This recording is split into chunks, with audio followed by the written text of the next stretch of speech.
Hello everybody and welcome back to the channel. I hope you are well.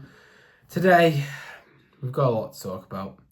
Arsenal obviously lost 2-0 to Manchester City in the Carabao Cup Final, and I've got a lot to say and a lot to think. Firstly, I just want to say well done to Manchester City for putting up a performance that really, they weren't dominant, but Arsenal didn't do anything. And I have to say, before we go into the issues with Arsenal, the opposition obviously made us play like that and got the better of us on the day. They were the better side through the 90 minutes and deserved, rightly so, to win that final. Now, I've got that out of the way. Let's discuss what I believe to be the main issues within Arsenal Football Club, especially in that final. And I can't look at that game.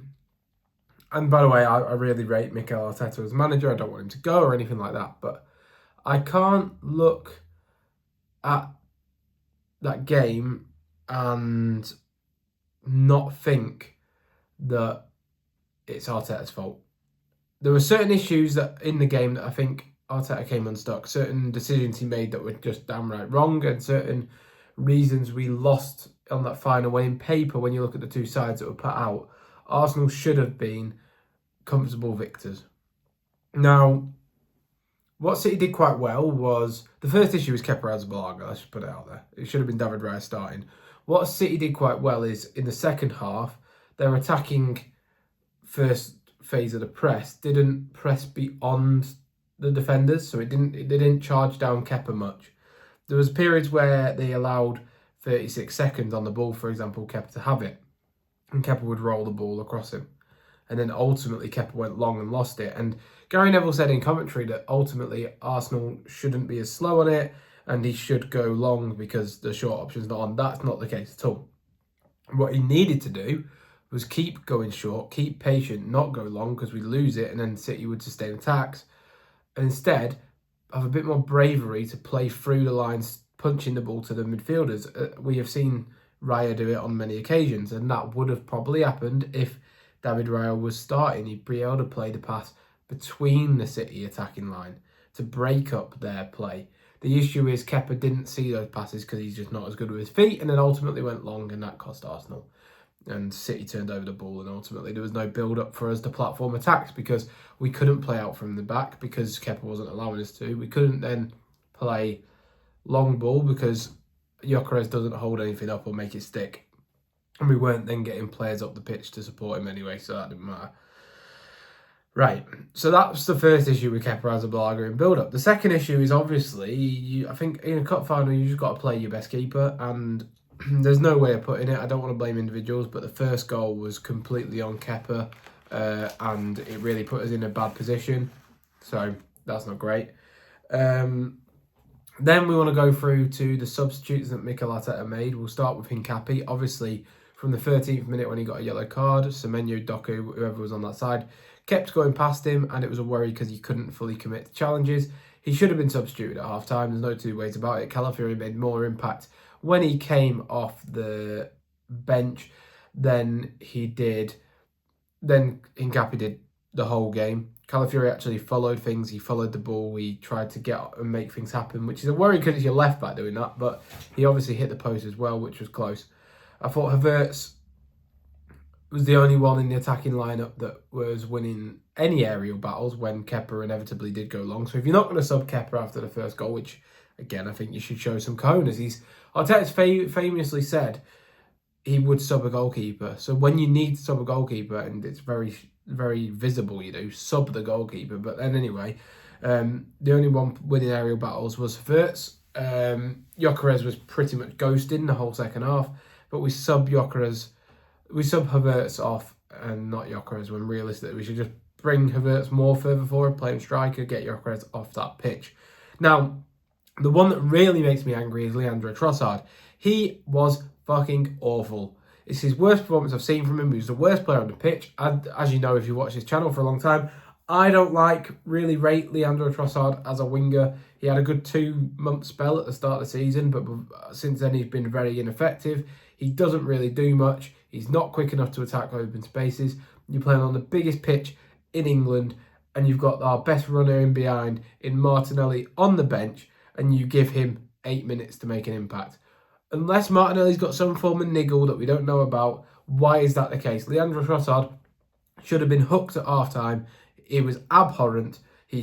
I genuinely would hope that if everyone's fit, he doesn't play for the club again. I don't think he's a good player at all. I want Leandro Trossard to be gone at the end of the season.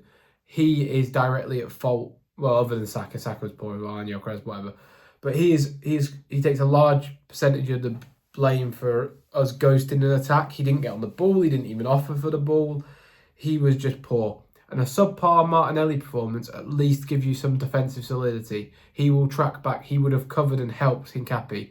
Hincapié was left exposed every single time because Leandro Trossard couldn't get back because he's simply not hard-working enough. He's not good enough defensively to do that. And lo and behold, their goal as well. Guess what? He was marking the defender nowhere near close enough and lets the free cross come in. Granted, Kepa again should have caught that cross. Now, Rice at right back, let's also discuss that. That was absolutely stupid. You're 2-0 down. Just go for it. Play 2 defenders for all I care. You don't need shape. Stick. If you're going to take White off, who I thought had a good game, well, an alright game. Saliba and White are the only 2 that had a good game for us. Put Rice in midfield still and just go for it. You need 2 goals. Play a 2-5, whatever you want to do. So that was annoying. Then you have Saka in the 10. It doesn't work. Saka had a poor game again. Honestly, I know you're unfortunate because Havertz is the only 10 we really have because Eze and Ødegaard are still injured. Just honestly, who cares? Play Max Dowman for 15 minutes. The worst, he's not going to be that sad if we lose because at the end of the day we were losing 2-0 anyway. The worst that can happen is he does nothing. That is the worst that can happen. Just bring Dowman on. He's a number 10. Don't play Saka out of position. Take Saka off because he's been poor. Bring Madueke on. Play Dowman 10. So that's a load of crap.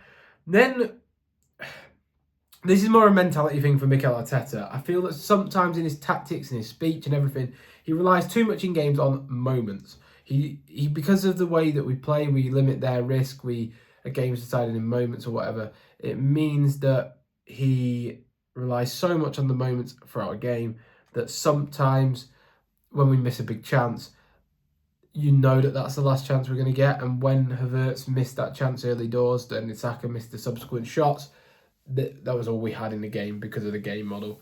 Not only that, I think he respects the opposition too much. City, yes, they've got great attackers, but look at the defence. We should have thrown men forward, played a 4-1-2, but Rice and Zubi dropped back a bit more to respect them, and we didn't need to do that. We could have just thrown caution to the wind because the first sort of 15-20 minutes, Nathan Ake was having a horrendous game. What we're telling going forward is how we react. We need to pick ourselves up, obviously. It's going to be hard. We're going to have to go again. We have to win the league, get that done, worry about the Cups and the Champions League after that, but just get the league done. Beat Bournemouth when we play them. Obviously, we've got Southampton before that. Hopefully beat that. We can't now spiral. Luckily, our average unbeaten run after we lose a game is 15 games unbeaten, so that should, see us win the league. There's only 15 games left this season. I feel low right now, I can't lie to you. I just think that I don't feel confident in the league, really, at the moment. But for the first time ever, I do think that this is on Mikel Arteta. I don't think he was good enough in his lineup. I don't think he was brave enough in his decisions. I don't think he was proactive in his substitutions. He waited too long to bring Trossard off, who was honking. When he made decisions, he made the wrong ones, which you can do. I mean, I can forgive that.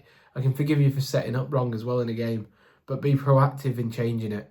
City were on top for about 5-10 minutes before they scored their goal. We knew Hincapié needed to come off Calafiori at that point because Hincapié was exposed. He couldn't keep getting back in because of his yellow card, which wasn't a yellow, by the way.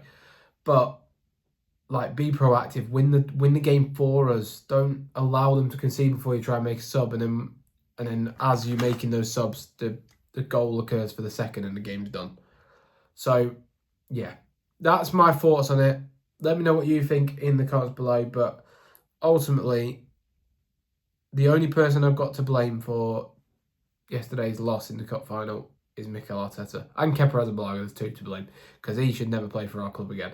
Neither should Trossard, by the way. I think he's crap. But yeah, whatever. that's my take on the game. Sorry, it's not as uplifting as maybe I was hoping it to be. I was hoping we win the league, win the Carabao Cup and be on for the quad and all that jazz. But let's take it in a minute. Let's sort of feel shit about it for a few days.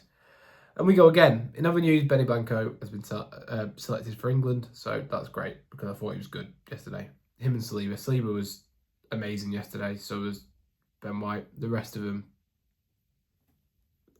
it was a shower of shit. Let's just say how it is. Thank you for watching. Goodbye.